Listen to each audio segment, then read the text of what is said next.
No que se refere aos conceitos de dados estruturados e não estruturados, julgue o próximo item.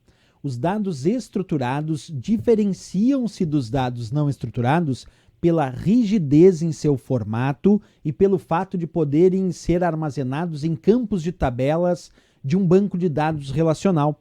Certo ou errado? Vem comigo para a gente estudar isso. Pessoal, quando a gente fala sobre dados, é claro que a gente separa em alguns critérios. Por exemplo, dados estruturados e dados não estruturados.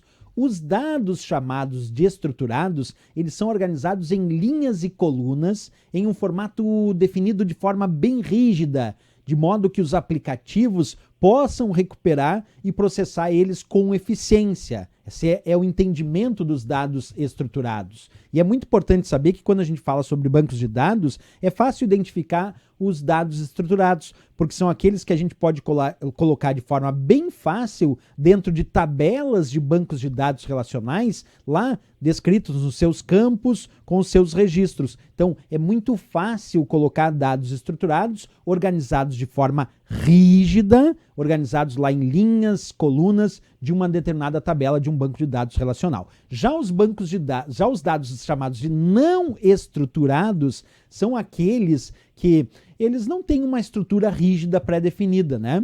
Então, os seus elementos não podem ser armazenados como linhas, como colunas, sendo, portanto, mais difíceis de consultar e recuperar através de aplicativos empresariais. Esses são os dados não estruturados. Outra coisa importante que a gente precisa comentar aqui é em relação a exemplos de dados não estruturados. Por exemplo, quando eu tenho um contato do cliente que pode ser armazenado de diversas formas, né?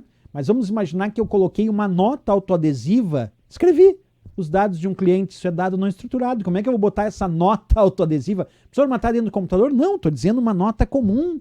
Uma nota comum, é dado, mas não é estruturado. Uma mensagem de e-mail que eu enviei para alguém. Como é que eu vou colocar essa mensagem de e-mail, não o cadastro dela, a própria mensagem? Não é fácil colocar lá na forma de linhas e colunas de uma tabela, né? Um cartão de apresentação que eu tenho, como é que eu vou pegar esse cartão e jogar dentro de uma tabela com linhas e colunas? Não estou falando dos dados dele, estou falando o próprio cartão em si, né?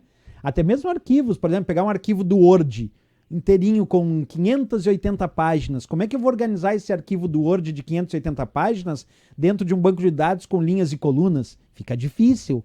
Arquivos de vídeo gerados pelas câmeras de vídeo, esses arquivos de vídeo gerados pelas câmeras de vídeo, isso é dados. Mas como é que eu vou botar esse vídeo dentro de uma tabela com linhas e colunas? Observa, eu não estou falando o registro que existe esse arquivo de vídeo, não, estou falando do próprio arquivo de vídeo. Né? Então, isso são exemplos de dados não estruturados, certo? Hoje disse aí numa pesquisa que os dados não estruturados eles ocupam mais espaço de armazenamento, já que não tem uma estrutura rígida, né? E eles correspondem a aproximadamente 80% dos dados gerados por uma determinada organização.